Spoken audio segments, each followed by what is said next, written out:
কত বড় সাহসে বাচ্চা ম্যাডামের হাত দিছে। নদী তাড়াতাড়ি আসো তো। হ্যাঁ ধরুন, জলদি ধরুন। কত বড় সাহস একজন ম্যাজিস্ট্রেটের গায়ে থাপ্পড় মারে, তাই না? ম্যাম, আপনাকে এইমাত্র যে মেয়েটা থাপ্পড় দিয়ে গেছে সে আর কেউ না, আমার নিজের মেয়ে। কে? আপনার মেয়ে? হ্যাঁ, আরে সেইটা আপনি আমার সামনে এসে বলতেছেন? বাবা রে বাবা, আপনার সাহস তো দেখে রীতিমতো আমি অবাক। হ্যাঁ, আপনার মেয়ে এসে আমার গালে থাপ্পড় মেরে গেল আর আপনি সেই কথা বলছেন ওইটা আপনার মেয়ে? কেমন মেয়ে আপনি জন্ম দিয়েছেন? হ্যাঁ, আপনার মেয়েকে কি কোনো শিক্ষা দীক্ষা দিতে পারেন না? হ্যাঁ, জানেন না কিভাবে কার সাথে ব্যবহার করতে হয়? ম্যাম দেখুন, আগে আপনি আমার কথাটা শুনুন। আপনার সাথে যা কিছু হয়েছে সবকিছু আপনার ভালোর জন্য হয়েছে, মানে আপনার ভালোর জন্যই করছি। কি?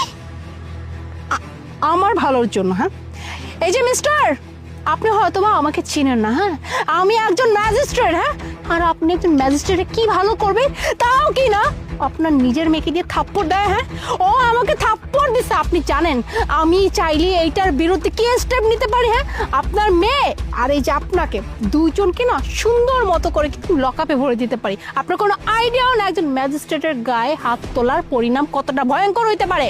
ম্যাম দেখুন, আমি জানি আপনি কে, আপনি কি করতে পারেন আমি সেটাও খুব ভালো করে জানি। আপনার যেটা মনে চায় আপনি সেটাই করেন, আমার কোনো সমস্যা নেই। কিন্তু আগে আমার কথাটা শোনেন। আমি যে বললাম যে আপনার সাথে যা করছি সব আপনার ভালোর জন্য করছি, এটা একদম সত্যি কথা। আসলে আপনার ওই দুটা পিয়ে আছে না, ওরা দুজন মিলে আপনাকে মারতে চায়। বাহ, হোয়াট আ নাটক! হ্যাঁ, এখন আপনার এত বড় সাহস হলো আমার পিএদের নিয়ে কথা বলতে? আপনি জানেন হ্যাঁ ওরা কত ট্রাস্টেবল পারসন আমার লাইফে। হ্যাঁ, হায়ার অথরিটি থেকে না ওদেরকে আমি আমার সাথে রেখেছি শুধুমাত্র আমার দেখাশোনা করার জন্য, যাতে করে আমি নির্ভয় সব জায়গায় চলাফেরা করতে পারি, কোনো ক্ষতি কেউ না করতে পারে। আর আপনি কিনা বলছেন ওরাই আমাকে মারতে চেয়েছে? হ্যাঁ, আপনি বলবেন না আমি সেটা বিশ্বাস করে নেবো, তাই না? ওকে ফাইন, আমি খুব ভালো করে জানি যে আপনি আমার কথা বিশ্বাস করবেন না। আমার কাছে প্রুফ আছে,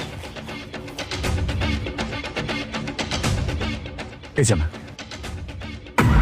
শোন, আমাদের ম্যাডামকে না যেভাবে হোক দুনিয়া থেকে সরাই দিতে হইব। কারণ ম্যাডামের জন্য ঘুষ, দুই নাম্বারি, দুর্নীতি কোনো কিছু করতে পারতাছি না। এই ম্যাডামের জন্য সংসারেও আমার অশান্তি।